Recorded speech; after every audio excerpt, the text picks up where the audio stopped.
Welcome back, everyone, to our Groundskeeper chat series. I am your host, Meg Kruger. I am the content lead with Pioneer Athletics, and we are live from Daytona Beach.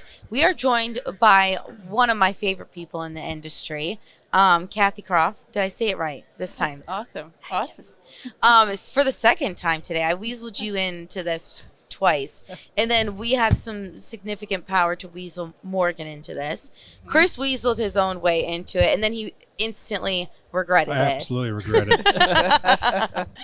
So how we're gonna start this one off is to get Morgan's turf origin story. So how did this become? How did you end up here in Daytona? How did it become a career for you? Okay. So I went to Virginia Tech for turf grass sciences, and at the time I thought I wanted to do golf course industry. Okay. So I interned up at Robert Trent Jones, and learned real quick I didn't want to work in the golf course industry. Mm-hmm.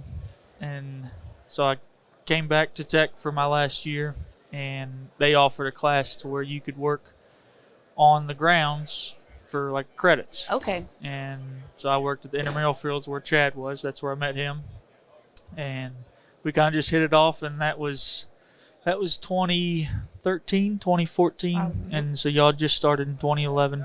And he was trying to find somebody to help him go to high schools and get your name out with the mounds and home plates. And I told him, I said, I'll go help you install them. Mm-hmm. So we started making trips down to Richmond and Tennessee. Tennessee, local high schools. And, they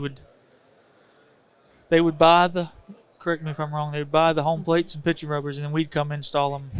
And so that was kind of how he would make the pitch to that. So he was actually with me when I kind of fell into a job at Radford University. Okay. They wanted him to come look at their turf. Wasn't doing too good. And the guy's like, you got any of these guys wanting a full-time job? And he just looked at me and was like, this one does. So worked there for a couple of years and went to Botetourt County. And so in that time, Chad had left Virginia Tech and went to Roanoke County. Okay. And I made my way back over to him in 2017. Okay. And worked under him until 2021. Is that when he retired? Yep. And fortunate enough. Retired. Yeah. Oh, yeah. Say. So that's a theme in this industry. They never actually leave. Now, he does send me every morning or every other morning picture of his coffee and his house slippers in the recliner. I love it. So he's still trying to live that retired life. Cathy won't let him, but he gets that 15 minutes in the morning. Yep. That's when he lives it. So so ended up getting promoted into his job when he left, and then promoted another time to be superintendent for Roanoke County Parks and Rec. Incredible. And what is it about these two? It seems like an anchor, They're almost, they're special people. Yeah. Special people. They're actually the godparents of my children. Incredible. So there's some ties Chad had that I was like, we might need to keep that just in case one of them gets wild. So, yeah. And Cathy, they're just sweet people. Do anything for anybody. Mm-hmm. It doesn't matter what the circumstances are. They're going to try to help you. And, I love that. They've definitely helped me out. I would not be where I am today if it wasn't for them too. So. How sweet. And they say as many nice things about you as well. I think they're pretty high up on their list as well. Trying. So something that's been really exciting about this week's show is you guys have your prototypes back there for a new line, a new invention, a new wave of these turf, maintenance toys. So you're really the mastermind behind that, and I'll let you talk a little bit about that. But then we'll also want to get Morgan's take, because I loved how he was able to share the perspective of like how your daughter just went crazy for him. So if you want to talk a little bit about the inspiration behind that.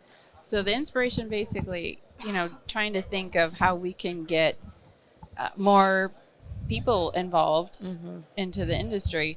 I mean, you talk to a lot of the groundskeepers, a lot of them just fell into it. Yeah. They were athletes and they got hurt and then happy accidents. Yeah, exactly. So I'm like, well, how can we engage more? And you see Drew, who's working with the high school students, and I'm like, well, what about young kids? Yeah. Like, what is out there for young kids, especially when my nephew was younger, and he likes mowing. He loves sports, but there's nothing to give him. There's little John Deere tractors or little things Fire like that, trucks fire and trucks police and car, stuff, construction stuff. But there's nothing really that's the real mower, the infield groomer. And so I started looking into it and how much it would be, and I was like, all right, well, let's just try this. And Chad jumped on board. So it's been probably about a 1.5-year process. It's been a good chunk of money, but labor of love. Yup. And we said, well, let's bring them here and try to. Our toy consultant says proof of concept, as she calls it. And so we brought them here, let people see them, put their hands on them. We know we need to make them a little bit tougher and tweak them, but we've seen to get some good interest. So I think we might try to see what the next step is. But that was kind of the inspiration of, what can a groundskeeper pass on to the younger generation. And so then we developed the little free activity book that explains field patterns and who the machines are, and just to get them engaged. So I sent it to Morgan and said, hey, what do you think about that? Yeah, so she sent it to me in an email, and I just replied back, I like it, but I'll see what my daughter likes. Yeah. That night, I just pulled it through my phone. And she's 2.5. Yeah. Okay. But at the time, I don't think she was 2.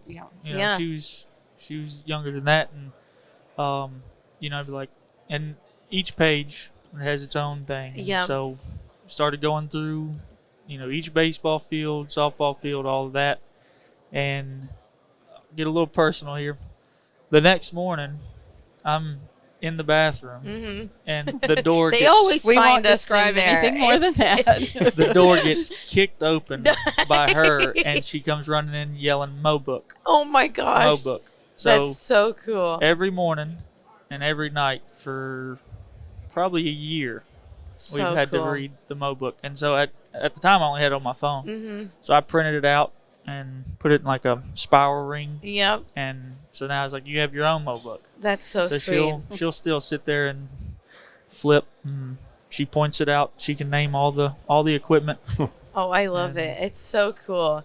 And a lot of practical application for, that's great when those kids are now at a Parks and Rec field and they know how to take care of it. But also so cool for the parents who, it's a hard time explaining this job to another adult, but to have that catalyst to help you have that conversation of, so what mom and dad are doing when they go to work, or, this is what it looks like when you're home or you're at daycare or what have you.